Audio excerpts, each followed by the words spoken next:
盆栽からしたらもったいない松盆栽生産日本一の高松の盆栽園北谷4004代目北谷隆一です。今回のテーマは盆栽のね枝が枯れるということにちょっと着目してみようかなと思います。その本題入る前ちょっとだけお時間ください。今無料のメール講座やっております。定期的にね40通以上合計で、もう今作られてるんですけど、それが届きます。でそれ専用のね動画も作っております。それも20分以上撮ったかなという。でメールでねしっかり文字にしてYouTube でちょっと分かりにくいところもしっかりきれいにまとめてできてるんじゃないかと思うんで、概要欄の方でねメールアドレスさえあれば無料で登録できますんで、今現時点で多分800人も超えてるぐらいの登録者数さんがおられます。なんで皆さんもねぜひぜひ登録してみてください。結構いいですよという評価も時々いただいております。ありがたいことに。ありがとうございます。で本題なんですけども、枝枯れね盆栽やっぱつきものなんですね。ただ枝枯れの仕方でねこれぐらいなら大丈夫な枝枯れとか、これだったらちょっと問題あるなっていう枝枯れいろいろあるんですけども、それを判断するにちょっと今回、こちらモデルあるんですけど、でっかい五葉松ですね。で植え替えてそんなに時間経ってないです。今年だったかな、植え替えてそんなにまだ何ヶ月かしか経ってないんですけども、ちらほら枝枯れてます。ちらほらと、ここもあるかな、ただこれ枝枯れたとこだけ見たらこの子大丈夫かなって思いがちなんですけども、この子に関して言えば周りの芽枯れてない芽がかなり元気なのが多いです。なんでこの子に関してはこの程度の枝枯れは植え替えとかしたり、いろいろ作業したらもうしょうがないものと思って、これぐらいだったらいいだろうと言って片付けられます。これだったらどうしても植え替えとかしたらね根をしっかり切ると切られた根の延長線上の枝がもしかしたら枯れてるのかもしれませんし、なんか全体的に弱ってもう木がね、この子も結構枝が多いんで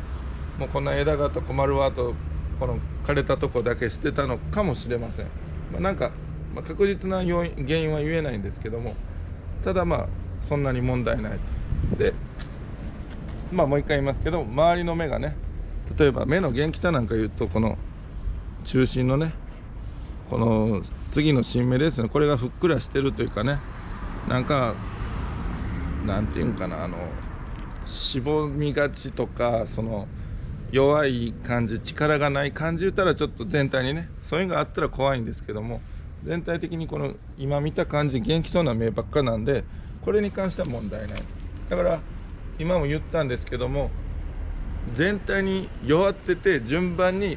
枯れていってる、ほんで最終的にはもう完全に枯れるみたいな子は良くないですけど、これぐらいの枝枯れはあんまり気にしなくていいです。だいたいやっぱ植え替えした時にねこういうことよくありますね。他の要因としては剪定する時にそのキワキワで切りすぎてとかね、なんかあると思うんですけど、ちょこちょこ枝枯れで言うと、あとはそうですね虫に食べられるとかね栄養吸い取られるとかもあります。そういう場合に関しては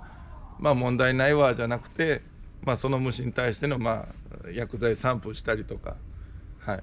で結構枝枯れで一番いかんのが菌にやられて枝枯れする場合があるんですけど、こういう部分じゃなくてねそのゾーンがねこういう広い範囲で一本のね枝がシュワーっとこう枯れていくんですね。色が淡くなって葉っぱのね、ほんで徐々にそういう枝がいっぱいいっぱい出てきて最終的にもう全体が枯れるみたいな、菌に一回やられだしたらね本当に完全に枯れる可能性が大です。なんでこの一本一本飛び火して他の枝が元気だったらいいけど、こう大きいブロックでね枯れるような色の抜けるようなのはちょっと気をつけとった方がかもしれません。もうそれは一概に言えんのでまたねそれぞれに症状でまた動画もね作ったらいいかなと思いますけども、とりあえず今回は少々の枝枯れは周りの芽を見て判断しましょうと。周りの目が元気だったら大丈夫ですよという、そういうお話でした。はい、北谷4世4代目北谷隆一でした。チャンネル登録高評価よろしくお願いします。